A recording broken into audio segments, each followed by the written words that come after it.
Hello everyone, here I am discussing one of the most important topic of partnership, that is dissolution of firm. ठीक है, इसका 6 marks का long question आता ही आता है. Entries भी आ सकती हैं, अकाउंटिंग ट्रीटमेंट भी आ सकती है. अब समझो ध्यान से ये होता क्या है. डिसोल्यूशन का मतलब winding up of firm, firm का बंद हो जाना.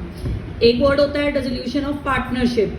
पार्टनरशिप खत्म होगी पार्टनर्स की, पर फर्म चलती रहेगी, फर्म गोज ऑन. ठीक है, आपके सिलेबस में डिसोल्यूशन ऑफ फर्म है. जब भी हम डिसोल्यूशन का मतलब है फर्म को क्लोज करना, वाइंड अप करना, बंद करना.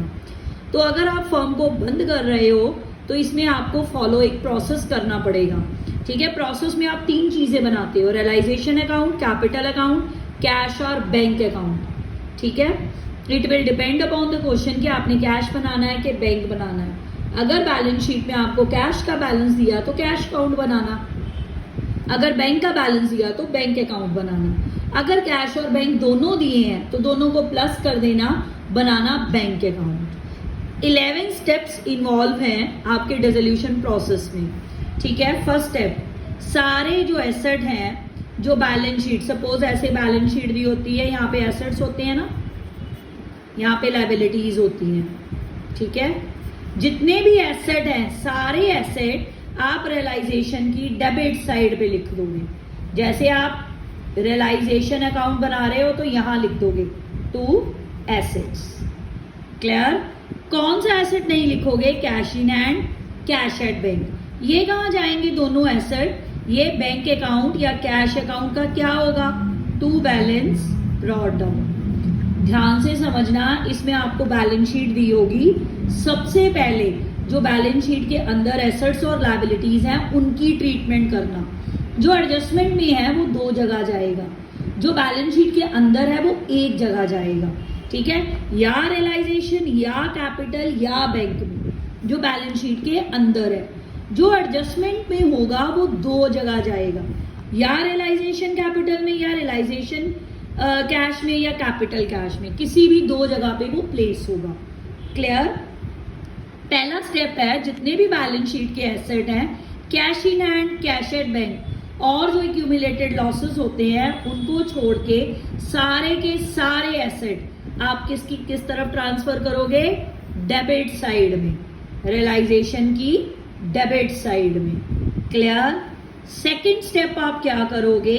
जितनी भी बैलेंस शीट की लायबिलिटीज हैं वो आप रियलाइजेशन की बाय साइड में. ठीक है, कि कौन सी साइड में? बाय साइड में. क्लियर हो गया? आउटसाइड लायबिलिटीज लेना, कौन सी नहीं लेनी आपने, एक्सेप्ट, ध्यान से समझना, कौन सी नहीं लेनी? कैपिटल अकाउंट्स और रिजर्व्स. ठीक है, क्लियर? सारे एसेट टू, सारी लायबिलिटीज बाय. ये कौन सी लिख रही हूं मैं? बैलेंस शीट के इन वाली. कोई मैंने अभी एडजस्टमेंट नहीं बोली. ठीक है, अभी सिर्फ ट्रांसफर बता रही हूं आपको. क्लियर है? कैपिटल और रिजर्व्स नहीं लिखोगे, सिर्फ आउटसाइड लायबिलिटीज जैसे क्रेडिटर्स, बिल्स पेएबल, किसी पार्टनर की मिसेस का लोन है, कोई बैंक लोन है, वो सारे. क्लियर?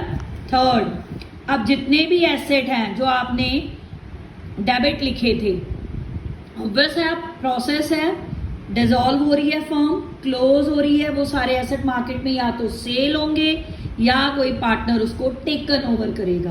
अगर वो मार्केट में सेल हो रहे हैं, ये आपको नीचे एडजस्टमेंट में दी होगी. ठीक है, ये आपको कहाँ दी होगी वैल्यू? एडजस्टमेंट्स में.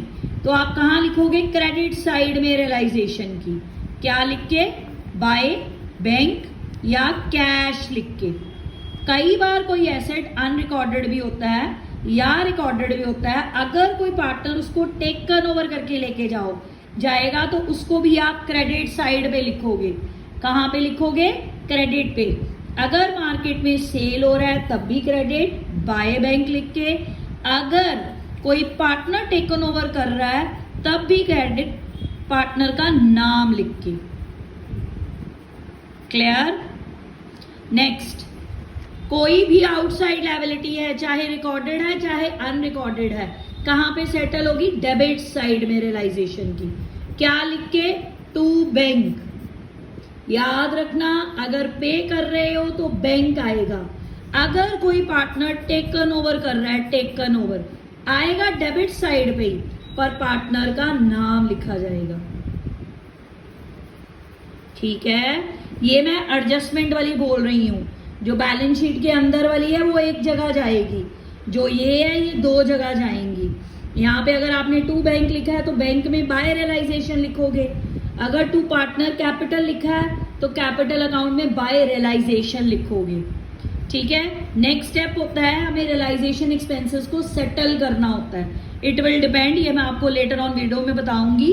अगर कुछ नहीं लिखा तो रियलाइजेशन में टू बैंक लिख दो। अगर फर्म पे करती है to bank, paid by firm है तो। अगर कोई पार्टनर पे करता है to partner's capital account, partner pay करता है पार्टनर का नाम आ जाएगा, फर्म पे करती है तो बैंक आ जाएगा। क्लियर?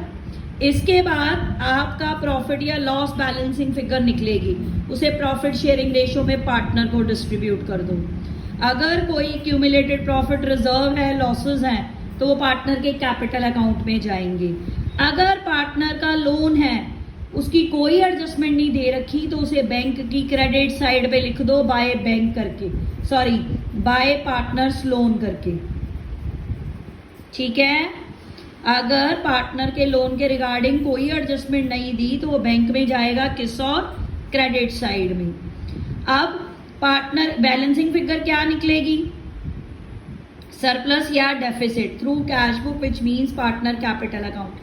कहने का क्या मतलब है, आप पार्टनर के कैपिटल अकाउंट की बैलेंसिंग फिगर या तो कैश टू कैश या बाय कैश या टू बैंक बाय कैश निकलेगी।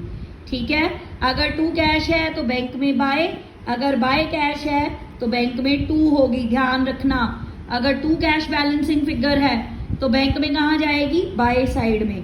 अगर बाय कैश है तो बैंक में टू साइड में जाएगी।